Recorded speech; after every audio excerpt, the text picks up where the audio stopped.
오늘 우리에게 주시는 하나님의 말씀 호세아 12장 1절부터 14절까지 말씀입니다. 호세아 12장 1절부터 14절까지 말씀 이제 봉독하겠습니다. 하나님의 말씀 경청하십시오. 에브라임은 바람을 먹고 살며 종일 열풍을 따라서 달리고 거짓말만 하고 폭력만을 일삼는다. 아시리아와 동맹을 맺고 이집트에는 기름을 조공으로 바친다. 주님께서 유다를 심판하시고 야곱을 그의 행실에 따라 처벌하실 것이다. 그가 한 일들을 따라 그대로 그에게 갚으실 것이다. 야곱이 모태에 있을 때에는 형과 싸웠으며 다 큰 다음에는 하나님과 대결하여 싸웠다. 야곱은 천사와 싸워서 이기자 울면서 은총을 간구하였다. 하나님은 베델에서 그를 만나시고 거기에서 우리에게 말씀하셨다. 주님은 만군의 하나님이다. 주님은 우리가 기억해야 할 그분의 이름이다. 그러니 너희는 하나님께로 돌아오너라. 사랑과 정의를 지키며 너희 하나님에게만 희망을 두고 살아라. 에브라임은 거짓 저울을 손에 든 장사꾼이 되어서 사람 속이기를 좋아한다. 그러면서도 에브라임은 자랑한다. 아, 내가 정말 부자가 되었구나. 이제는 한 미천 독특히 잡았다. 모두 내가 피땀을 흘려서 모은 재산이니 누가 나더러 부정으로 재산을 모았다고 말하겠는가. 그러나 나는 너희가 이집트 땅에 살 때로부터 너희의 주 하나님이다. 내가 광야에서 너희를 찾아갔을 때에 너희가 장막에서 살았던 것처럼 나는 너희가 다시 장막에서 살게 하겠다.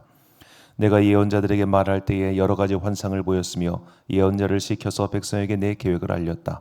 길르앗이 악하냐? 그렇다. 그들은 거짓되다. 길갈에서는 사람들이 황소를 잡아서 제물로 바치고 있다. 그들의 제단이 들녘의 돌더미처럼 많다. 우리 조상 야곱은 메소포타미아 평야로 달아나야 했다. 이스라엘은 아내를 얻으려고 종살이를 하였다. 아내를 얻으려고 목자가 되었다. 주님께서는 예언자 한 사람을 시키셔서 이스라엘을 이집트에서 이끌어내시고 예언자 한 사람을 시키셔서 그들을 지켜주셨다. 에브라임은 주님을 몹시 노엽게 하였으니 죽어 마땅하다. 주님께서 에브라임을 벌하시고 받으신 수모를 에브라임에게 되돌려 주실 것이다. 아멘. 돈과 믿음이라는 제목으로 하나님의 말씀 선포하겠습니다. 오늘 본문 말씀에는 야곱이라고 하는 인물에 대해서 이제 두 번에 걸쳐서 나오죠. 야곱이 베델에서 하나님을 만난 이야기와 또 야곱이 바단 아람 외삼촌 아람의 외삼촌 라반의 집에서 고생했던 이야기가 등장합니다. 자, 야곱이 이 바단 아람 외삼촌 라반의 집에 가서 어떤 고생을 했는가? 그 고생에 대해서 야곱 본인이 외삼촌 라반에게 마치 따지듯이 말하는 장면이 창세기 31장에 길게 나옵니다. 31장 38절부터 40절까지를 보면 야곱이 얼마나 고생했는지를 알 수 있는데요. 그가 이렇게 말을 합니다. 글자가 작으니까 제가 이렇게 읽어드리겠습니다. 내가 이 20년을 외삼촌과 함께 하였거니와 외삼촌의 암양들이나 암염소들이 낙태하지 아니하였고 또 외삼촌의 양떼의 수장을 내가 먹지 아니하였으며 물려 찢긴 것은 내가 외삼촌에게로 가져가지 아니하고 낮에 도둑을 맞았든지 밤에 도둑을 맞았든지 외삼촌이 그것을 내 손에서 찾았으므로 내가 스스로 그것을 보충하였으며 내가 이와 같이 낮에는 더위와 밤에는 추위를 무릅쓰고 눈 붙일 겨를도 없이 지냈나이다. 내가 외삼촌의 집에 있는 이 20년 동안 외삼촌의 두 딸을 위하여 14년, 외삼촌의 양떼를 위하여 6년을 외삼촌에게 봉사하였거니와 외삼촌께서 내 품삯을 10번이나 바꾸셨으며 아멘. 자, 이게 무슨 말이냐? 20년 동안 일했는데 계속해서 근로계약서를 자기 마음대로 수정하고 심지어 일하다가 어떤 재산상의 손해가 발생하면 월급에서 그걸 깠다는 얘기겠죠. 그렇게 어렵게 야곱이 돈을 모아서 거부가 된 겁니다. 야곱도 알고 있습니다. 이렇게 자기가 거부가 된 것은 바로 하나님께서 자신에게 복을 주셨기 때문이라고 알고 있지요. 자, 그런데 우리 야곱이 이제 성경을 보면 야곱이 외삼촌 밧다나람, 그러니까 외삼촌이 있는 밧다나람 가기 직전에 집에서 나왔을 때 그가 베델에서 환상 가운데 하나님을 만나죠. 그리고 거기 돌기둥에 기름을 붓고 그때 하나님과 약속을 합니다. 그 유명한 11조의 약속이죠. 나를 아버지 집을 무사히 돌아오게 하시면 내가 가진 것 중에 10분의 1을 당신께 바치겠나이다 라고 그렇게 약조를 합니다. 야곱은 이 약속을 지켰을까요? 야곱에게 있어서 가장 어려운 문제, 가장 큰 숙제는 형 에서와의 문제를 해결하는 것이었습니다. 그 문제를 해결하지 않으면 언제 어디에 있든지 형이 자기를 쳐들어와 죽일 수 있다는 그런 공포감이 있었죠. 그렇기 때문에 야곱은 에서의 환심을 사기 위해서 그에게 어마어마한 예물을 보냅니다.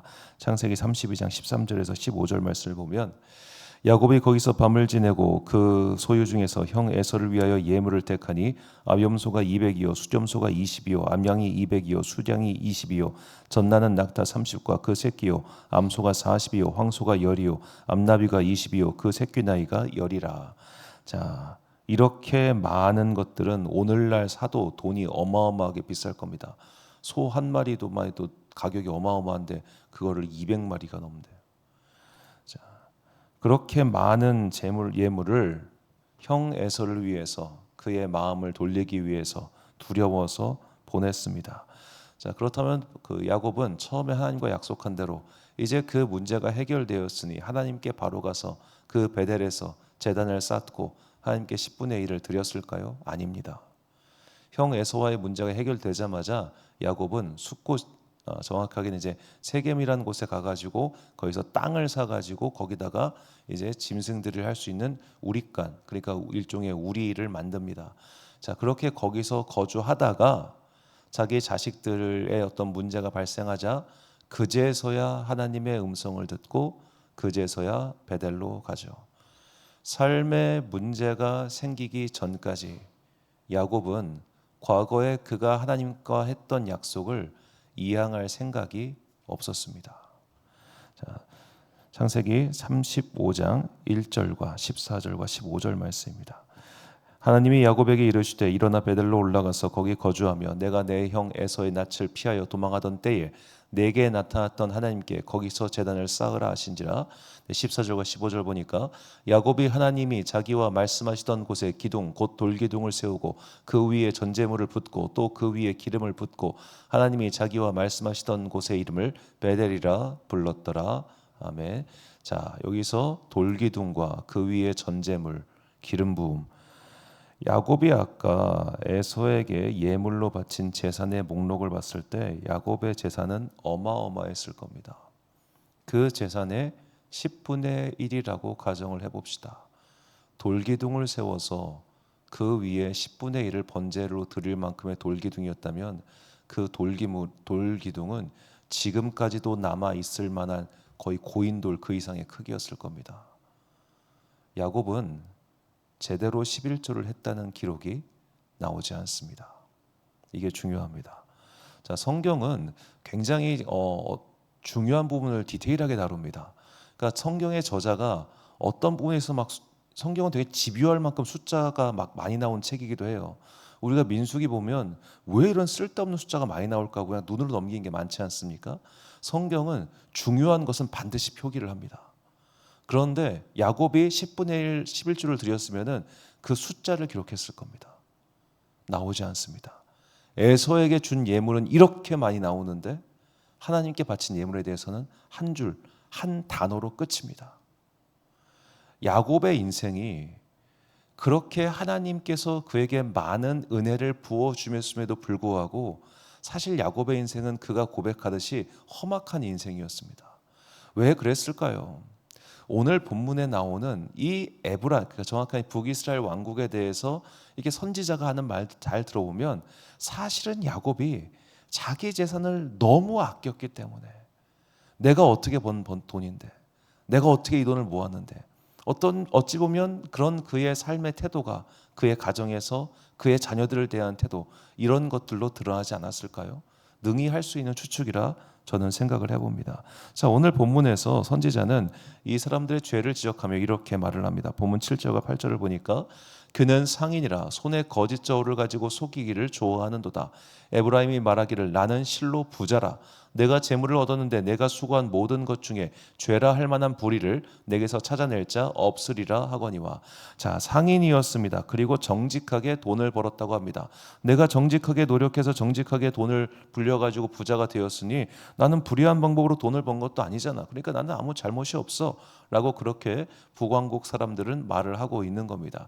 자, 그렇게 그 시대의 부자가 된 사람들, 나는 정당한 방법으로 국가가 정한 법의 테두리 안에서 정당하게 돈을 벌었으니까 아무런 죄가 없다고 하는 사람들을 가리켜 선지자는 이렇게 말을 합니다. 본문 6절 말씀, 그런즉 너의 하나님께로 돌아와서 인애와 정의를 지키며 항상 너의 하나님을 바랄지니라. 나는 죄가 없다고 하는 자들을 향해서 너는 하나님께 돌아와야 돼라고 그렇게 말을 하고 있어요. 자, 그렇다면 상인의 감각, 즉 돈을 참 소중하게 여기고 돈을 귀하게 여기고 그리고 이 돈을 취득하는 과정에 있어서 전혀 불법적인 것이 없다고 했는데 왜 그런 자들을 가리켜서 하나님께 돌아오라고 말을 했을까요? 성경의 다른 부분에서 하나님께 돌아온다는 것이 무엇인가를 설명한 선지자가 있습니다. 바로 말라기 선지자입니다. 자, 말라기 선지자가 처해 있던 상황은 이 이스라엘 유다 민족이 바벨론 왕국의 포로로 끌려갔다가 이제 페르시아가 바벨론을 점령하고 고레스가 칙령을 내려서 다 고향으로 돌아가니까 돌아온 상황의 선지자입니다. 70년간의 그쪽 생활을 마치고 돌아온 상황에서 이스라엘 민족에게 하나님의 말씀을 선포한 선지자가 말라기 선지자인데 그때 돌아온 이스라엘 공동체에게 어떤 문제가 있었냐? 성전을 건축하는 문제가 있었고요. 예루살렘을 재건해야 되는 임무가 있었습니다. 그런데 그 일이 느헤미야 때까지 지지부진하고 수십 년을 끕니다. 왜 그랬을까요? 아무도 그 일을 하려고 하지 않았기 때문입니다. 아무도 사제를 풀어서든 혹은 내가 더 헌신을 해서든 그 일을 위해서 누군가 나서지 않았기 때문에 그 일이 느헤미야가 올 때까지 지지부진 했던 것이죠. 그래서 말라기 선지자가 이렇게 말을 합니다. 말라기 3장 7절과 8절 말씀. 만군의 여호와가 이르노라 너희 조상들의 날로부터 너희가 나의 규례를 떠나 지키지 아니하였도다. 그런즉 내게로 돌아오라 그리하면 나도 너희에게로 돌아가리라 하였더니 너희가 이르기를 우리가 어떻게 하여야 돌아가리까 하는도다. 사람이 어찌 하나님의 것을 도둑질하겠느냐? 그러나 너희는 나의 것을 도둑질하고도 말하기를 우리가 어떻게 주의 것을 도둑질하였나이까 하는도다. 이는 곧 11조와 봉헌물이라. 아멘. 자, 하나님의 것을 도둑질하였다. 너희가 돌아오려면 하나님의 것을 도둑질한 것들을 돌려놓아라 라고 말을 하는 겁니다. 우리가 뭘 도둑질했는데요? 너희 11조와 봉헌물 하지 않았잖아. 너희 헌금 안 하고 살잖아. 그게 너희가 하나님의 것을 도둑질했다는 증거야 라고 말라기 선지자가 말을 하고 있죠. 자, 불편한 진실과 마주해야 될 때가 온 겁니다. 현대사회에서 돈이란 곧 자기 자신을 상징한다고 봐도 무방할 겁니다. 그래서 돈에 흔히 몸값이라는 표현이 붙지요. 나 자신을 대하는 혹은 나 자신을 누군가가 어떻게 보고 있느냐를 명확하게 보여주는 게 사실 돈이에요. 자, 내가 누군가에게 어떤 명절이 됐든 뭐가 됐든 간에 개인적으로 인사를 하러 갔다고 칩시다. 근데 그 사람이 아유 수고했다고 이런 비유보다는 더 정확하게 그냥 어떤 강의를 하러 갔어요. 강의를 하러 갈 때 강의자마다 몸값이 책정이 됩니다. 누구는 얼마, 누구는 얼마, 누구는 얼마. 예를 들어 이제 대학교 교수급 인사들이라고 할 경우는 1시간 강의에 보통 100만 원 정도 드려야 됩니다. 조금 더 저렴한 강의는 70만 원 드려야 돼요. 그러니까 다 있어요. 그 텔레비에 나온 유명 강사 1시간당 200만 원 정도 강의비를 드려야 됩니다. 근데 그렇지 않다. 그러면 석사냐 박사냐에 따라서 다 강의비가 달라져요. 이게 몸값입니다. 그런데 만약 그런 사람에게 그 돈 안 주면은 아예 오지도 않겠죠. 혹은 왔는데 그것보다 적게 줬다, 시세보다 적게 줬다, 모욕감을 느끼겠죠. 그러니까 돈이라고 하는 것은 우리에게 단순히 어떤 내가 벌 수 있는 그런 수단이 아니라 이 현대 사회에서는 돈이 곧 나예요. 돈이 곧 납니다. 나라고 하는 존재를 가장 명확하게 알려줄 수 있는 게 너 그거에서 얼마 벌어? 라고 했을 때 나 이거 벌어 라고 하는 게 그게 사실은 나의 가치를 표현할 수 있는 가장 손쉽고 또 서로 이해할 수 있는 간단한 방법인 거예요. 자, 그런데 이런 돈을 내가 하나님께 드린다고 하는 건 바꿔 말하면 나에게 하나님이 그만큼 소중하다는 것을 보여주는 겁니다. 그럼 하나님께서는 왜 그분이 돈이 없으셔서 자꾸만 헌금해 하는 것일까요? 자, 헌금을 해야 되는 이유는 명확합니다. 우리가 돈에게 마음을 빼앗기지 않기 위해서입니다. 돈이 전부라고 말하는 사람의 세상에서 그래 돈이 전부야 라고 하면서 그 돈에게 마음을 빼앗기지 않기 위해서 우리가 헌금해야 하는 겁니다. 그러면 도대체 헌금은 어디다 하는 겁니까? 교회에다만 하는 게 헌금이 아니라고 저는 자주 말씀을 드리는데요. 자, 하나님의 마음이 있는 곳에 나의 재물이 가면 그게 헌금입니다. 그리고 하나님의 마음은 항상 하나님의 마음, 즉 이 땅에 가난하고 헐벗고 힘겨운 자들을 향해 있습니다. 그러니까 내가 교회에 헌금하기 싫을 수 있어요. 특히 이제 그 교회의 담임 목사와 사이가 안 좋으면 성도들 헌금하기 싫어합니다. 저 그거 이해합니다. 꼴보기 싫으니까 헌금하기 싫겠죠. 하지 마세요. 그러면 그 헌금해야 될 하나님의 몫을 다른 데다 하시면 됩니다. 어려운 사람에게 주셔도 되고요.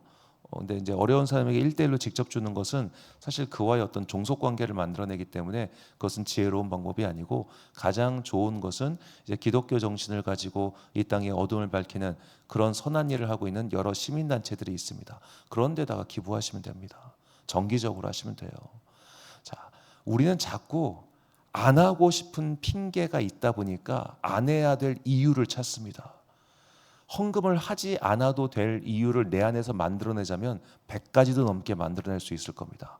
내가 이렇게 되는데 온갖 것들을 만들어내고 상상력을 부풀려 가지고 내가 이것을 핑계대고 하지 말아야 될 이유를 정말로 많이 만들어낼 수 있습니다. 그러나 하나님은 속지 않으십니다. 왜냐하면 하나님은 우리의 중심을 보시기 때문이에요. 그리고 사실 내가 인격적으로 하나님을 만나고 체험하면 헌금하라 마라 말할 필요도 없습니다. 진짜 목사가 굳이 이런 말 안 해도 돼요. 알아서 합니다. 왜냐? 내가 주님께 무언가를 드리지 못해 안 달라요. 그것이 나의 시간이 됐든 재물이 되었든 간에 하나님을 만난 사람은 나의 것을 하나님을 위해 사용하는데 조금도 주저함이 없습니다. 예를 들어 이제 집안에서 가사노동을 하시는 분들 같은 경우는 내가 나에게 정기적으로 들어오는 그런 급여라는 게 없기 때문에 11조 생활하기가 어렵습니다. 헌금 생활하기가 쉽지가 않아요. 그런 분들 가운데서 내가 하나님을 만났어요. 내가 하나님께 무언가를 드리고 싶어. 반드시 봉사합니다.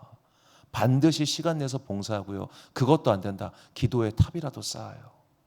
내가 이제 늙어서 교회에서 몸으로 헌신하기가 어려우니 그래, 그럼 나는 이 새벽 제단이라도 쌓아서 무언가로 쌓아가지고 내가 하나님을 위해서 나의 시간을 드려야겠어. 시간의 11조가 됐던 육신의 11조가 됐던 재물의 11조가 됐던 내가 하나님을 만난 사람은 반드시 하나님을 위하여 나의 것을 드리고 싶어요. 왜냐? 나 지금 나라고 하는 사람의 인생을 만들어가 주신 분이 바로 하나님이시기 때문입니다. 그러므로 이 핑계 저 핑계 대면서 내가 하나님을 만나지 않은 것에 대해 가면을 쓰고 살아가서는 안 된다는 겁니다. 교회가 이러니까 내가 봉사 안 하는 거야. 누구 권사님 얼굴 보기 싫어서 내가 봉사 안 하는 거야. 내가 거리가 멀어가지고 기도하자니 내가 늙었어. 내가 새벽에 잠 안 자면 나 건강이 상해.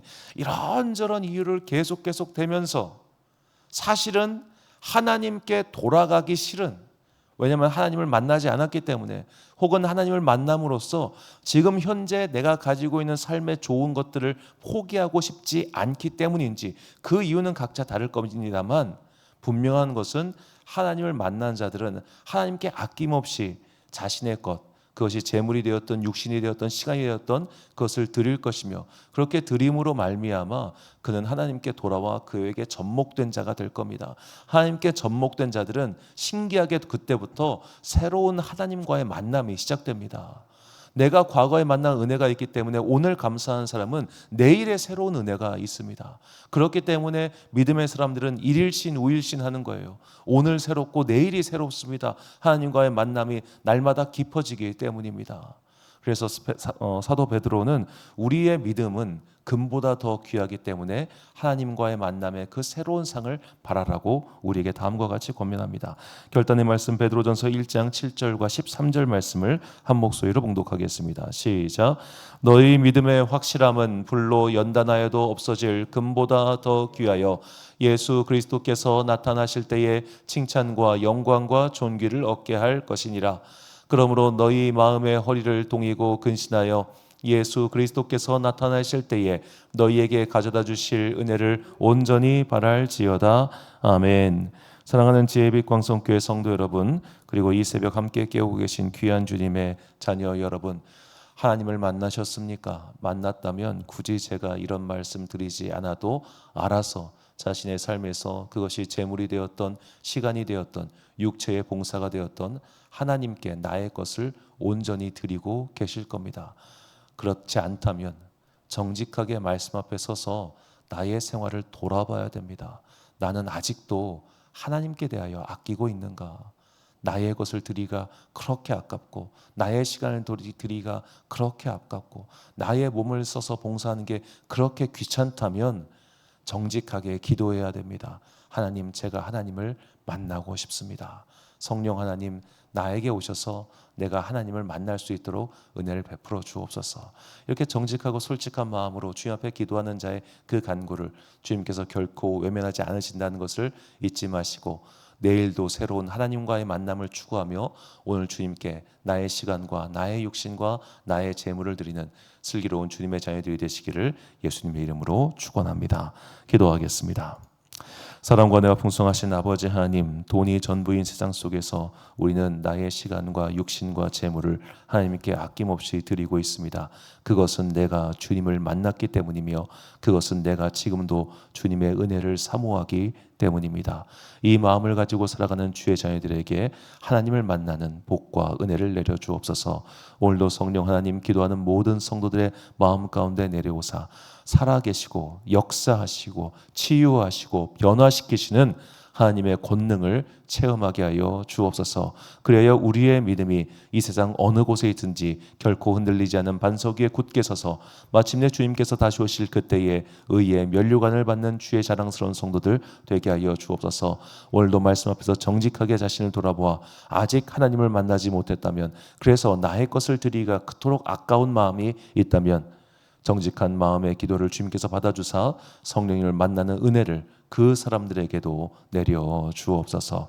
오늘도 각자의 삶의 자리에서 열심히 살아가는 당시의 자녀들에게 복과 은혜를 내려 주옵소서. 삶이 피곤하고 곤고한 모든 자들에게 주님께서 성령의 새 힘을 내려주사 오늘도 삶 속에서 그리스도의 십자가를 그 영혼 가운데 새기고 굳건하게 서서 악과 맞서 싸워 승리하는 거룩한 주의 자녀들 되기를 간절히 소망하오며, 이 모든 말씀 우리 구주 예수 그리스도의 이름으로 기도드립니다.